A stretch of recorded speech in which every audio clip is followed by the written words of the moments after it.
نبی کریم صلی اللہ علیہ وآلہ وسلم نے حضرت عثمان غنی رضی اللہ تعالیٰ عنہ کے چچا حکم بن عاص کو اللہ تعالیٰ کے حکم سے لعنت فرما کر مدینہ سے باہر نکال دیا تھا، اور پہلے دونوں خلفۂ راشدین ابو بکر صدیق اور عمر فاروق نے بھی نبی صلی اللہ علیہ وسلم کے فرمان کے مطابق مروان بن حکم کے باپ حکم بن عاص کو مدینہ واپس آنے کی اجازت نہ دی۔ لیکن جب عثمان غنی رضی اللہ تعالیٰ عنہ خلیفہ سوم منتخب ہوئے تو انہوں نے اپنے چچا ہونے کی بنا پر حکم بن عاص کو اور اس کے بیٹے مروان بن حکم کو مدینہ منورہ واپس بلوا لیا تھا۔ جب صحابہ کرام نے احتجاج کیا کہ یہ نبی صلی اللہ علیہ وآلہ وسلم کے زمانے میں آپ صلی اللہ علیہ وسلم کی جانب سے مدینہ بدر کیے گئے تھے، تو اور پہلے خلفۂ راشدین نے بھی ان کو نبی صلی اللہ علیہ وسلم کی سنت کے مطابق مدینہ واپس آنے کی اجازت نہیں دی تھی، تو آپ نے انہیں مدینہ منورہ آنے کی اجازت کیوں دی ہے؟ تو عثمان غنی رضی اللہ تعالیٰ عنہ کہنے لگے کہ اب میری حکومت بسم اللہ الرحمن الرحیم۔ محترم ساتھیو السلام علیکم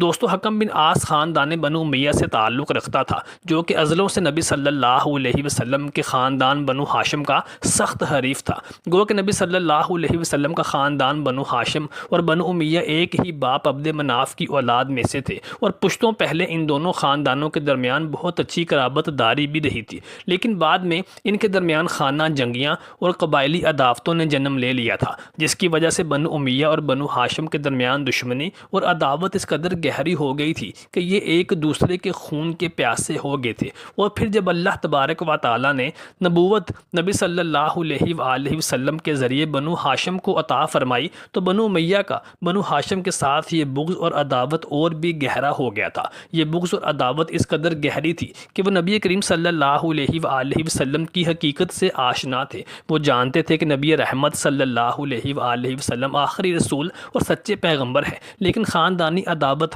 اور نسلوں سے چلتی آ رہی دشمنی کی وجہ سے وہ نبی صلی اللہ علیہ وآلہ وسلم کو جھٹلاتے رہے۔ اور پھر جب فتح مکہ کے موقع پر نبی صلی اللہ علیہ وآلہ وسلم کو اللہ تبارک و تعالیٰ نے ان کے اوپر غالب کر دیا تو مشرکین مکہ جن میں بنو امیہ کے سردار بھی موجود تھے، انہوں نے نبی کریم صلی اللہ علیہ وآلہ وسلم سے مغلوب ہو کر ڈر اور خوف کی بنا پر اسلام قبول کر لیا، جبکہ نبی کریم صلی اللہ علیہ وآلہ وسلم ان کو جان کی امان بھی دے چکے تھے، لیکن یہ جانتے تھے کہ صحابہ کرام جن پر انہوں نے ظلم و ستم کے پہاڑ توڑے تھے، ان کو اپنے گھر بار چھوڑ کر مدینہ منورہ ہجرت کرنے پر مجبور کر دیا تھا، وہ کبھی بھی ان کو معاف نہیں کریں گے۔ چنانچہ انہوں نے اسلام قبول کر لیا تھا، لیکن ان کے دل میں ابھی بھی اسلام کا اور نبی رحمت صلی اللہ علیہ وآلہ وسلم کا بغض اور نفاق موجود تھا، اور پھر یہیں سے منافقت کی ایک اور شکل نے جنم لے لیا تھا، جس نے اسلامی تاریخ میں اسلامی نظام حکومت کو سیاسی طور پر زوال پذیر ہونے میں ایک اہم کردار ادا کیا تھا۔ حکم بن عاص بھی انہی منافقین میں شمار ہوتا تھا۔ یہ نبی رحمت صلی اللہ علیہ وسلم کے سامنے تو اسلام کا دم بھرتا تھا، کلمہ پڑھتا تھا، لیکن مشرکین مکہ سے جا کر مسلمانوں کی عیب خوئی کرنے میں پیش ہوتا تھا۔ یہی نہیں بلکہ یہ بھرے مجمعوں میں اور محفلوں میں نبی کریم صلی اللہ علیہ وآلہ وسلم کی نقلیں اتارا کرتا تھا، آپ کی شان اقدس میں گستاخانہ جملے بکا کرتا تھا، اور یہی نہیں بلکہ یہ نبی کریم صلی اللہ علیہ وآلہ وسلم اور ان کی ازواج مطہرات کی حجرہ مبارکوں میں جھانکنے کی ناپاک جسارت بھی کیا کرتا تھا۔ اللہ تبارک و تعالیٰ نے نبی کریم صلی اللہ علیہ وآلہ وسلم کو وحی کے ذریعے اس کے کرتوتوں سے آگاہ فرما دیا تھا اور حکم دیا تھا کہ حکم بن عاص پر لعنت بھیج کر اس کو مدینہ منورہ سے باہر نکال دیا جائے۔ چنانچہ نبی رحمت صلی اللہ علیہ وآلہ وسلم نے لعنت بھیج کر اس کو مدینہ منورہ سے باہر نکال دیا تھا۔ سیدنا سلمان فارسی رضی اللہ تعالیٰ عنہ روایت فرماتے ہیں کہ ایک دفعہ نبی کریم صلی اللہ علیہ وآلہ وسلم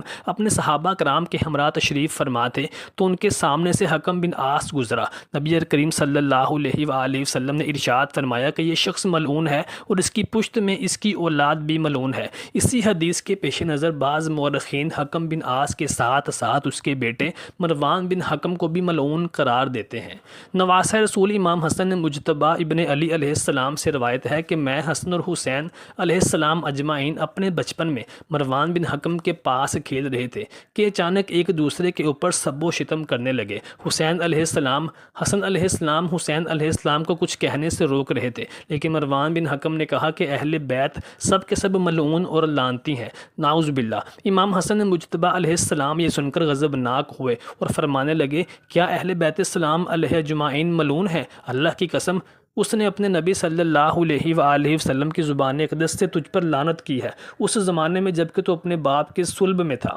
امام وہابی السلابی فرماتے ہیں کہ نبی کریم صلی اللہ علیہ وآلہ وسلم نے حکم بن عاص پر ایک بار لعنت نہیں فرمائی تھی بلکہ 2 بار ایسا ہوا ہے۔ اس سے پہلے کہ جب نبی کریم صلی اللہ علیہ وآلہ وسلم پر حالت نماز میں اونٹ سے اوجڑی رکھنے سے والے قصے میں جن 7 لوگوں پر نبی کریم صلی اللہ علیہ وآلہ وسلم نے لعنت فرمائی تھی، ان میں 7واں شخص حکم بن عاص ہی تھا۔ نبی کریم صلی اللہ علیہ وآلہ وسلم نے جب اس کو مدینہ منورہ سے نکال دیا تو یہ طائف میں جا کر آباد ہو گیا تھا۔ نبی کریم صلی اللہ علیہ وآلہ وسلم کی وفات کے بعد ابو بکر صدیق رضی اللہ تعالیٰ عنہ خلیفہ منتخب ہوئے تو حکم بن عاص نے مدینہ منورہ آنے کی کوشش کی، لیکن ابو بکر صدیق نے اس کو منع فرما دیا تھا۔ پھر ابو بکر صدیق رضی اللہ تعالیٰ عنہ کے بعد عمر فاروق رضی اللہ تعالیٰ عنہ سے جب انہوں نے مدینہ منورہ آنے کی اجازت چاہی تو انہوں نے بھی اس کو منع کر دیا تھا، اور جب خلیفہ سوم عثمان غنی رضی اللہ تعالیٰ عنہ خلیفہ بنے تو انہوں نے حکم بن عاص کو مدینہ منورہ آنے کی اجازت دے دی تھی۔ عثمان غنی رضی اللہ تعالیٰ عنہ کو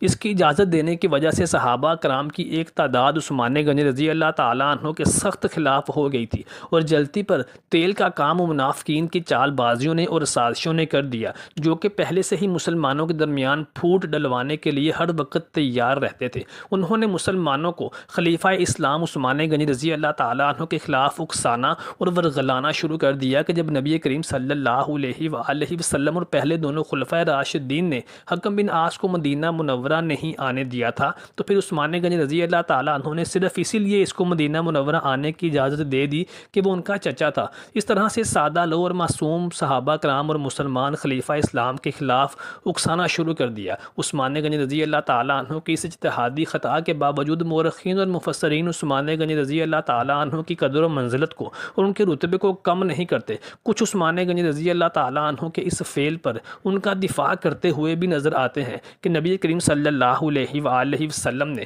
مروان بن حکم اور اس کے باپ کو مدینہ منورہ سے نکالتے وقت یہ نہیں کہا تھا کہ یہ ساری زندگی کے لیے مدینہ بدر رہیں گے، بلکہ آپ صلی اللہ علیہ وآلہ وسلم نے اپنی مبارک زندگی میں ہی ان کو مدینہ بدر کیا تھا۔ چنانچہ نبی کریم صلی اللہ علیہ وآلہ وسلم کے وصال باکمال کے بعد حکم بن عاص اگر مدینہ منورہ آ گیا تو اس میں کوئی بڑی بات نہیں، لیکن کچھ مورخین اور علماء اس بارے میں عثمان غنی رضی اللہ تعالیٰ عنہ کو اجتہادی خطا پر ہی قرار دیتے ہیں کہ انہوں نے حکم بن عاص کو خلاف سنت مدینہ منورہ آنے کی اجازت دی تھی، اس لیے مسلمانوں میں خلیفہ اسلام کے خلاف غم و غصہ پایا جاتا تھا۔ اور جب عثمان غنی رضی اللہ تعالیٰ عنہ کی شہادت کا وقت قریب آیا تو محمد ابن ابی بکر صدیق نے جا کر حضرت عثمان غنی رضی اللہ تعالیٰ عنہ کی داڑھی مبارک کو پکڑ لیا تھا اور ان سے کہا تھا کہ آپ نے خلاف سنت کام کیا ہے، یعنی حکم بن عاص کو مدینہ بلانے والا عمل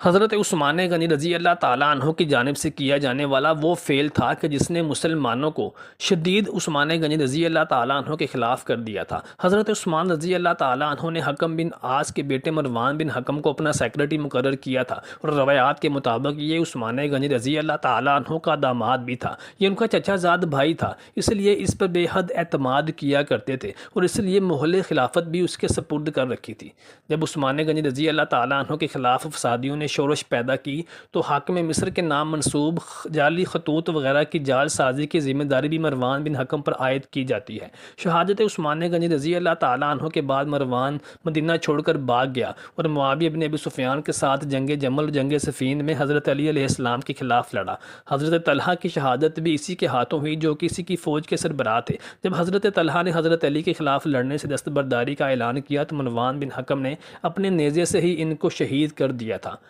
امیر معاویہ کے برسر اقتدار آنے کے بعد اسے مدینہ کا گورنر مقرر کر دیا گیا تھا، اور مدینہ منورہ میں یزید کی جانشینی کی بیعت لینے کے لیے بھی حضرت معاویہ نے مروان بن حکم کو ہی روانہ کیا تھا، اور یزید کے بیٹے نے جب خلافت سے دستبرداری کا اعلان کر دیا تھا اور گوشہ نشینی اختیار کر لی تھی تو مروان بن حکم نے ہی اس کو مروا کر خود خلافت پر قبضہ جما لیا تھا، اور پھر بنو امیہ کی خلافت یزید سے مروانیوں کو منتقل ہو گئی تھی۔ محترم ساتھیو، اللہ تعالیٰ سے دعا ہے کہ اللہ تبارک و تعالیٰ ہمیں نبی کریم صلی اللہ علیہ وآلہ وسلم کی آل اولاد کی عزت، احترام، ادب بجا لانے کی توفیق عطا فرمائے، اور ہمارے اسی عمل کے نتیجے میں نبی کریم صلی اللہ علیہ وآلہ وسلم کی شفاعت ہمیں بروز محشر نصیب فرمائے۔ محترم ساتھیوں، کمنٹ سیکشن میں اپنی رائے سے آگاہ ضرور کیجیے گا، اور محترم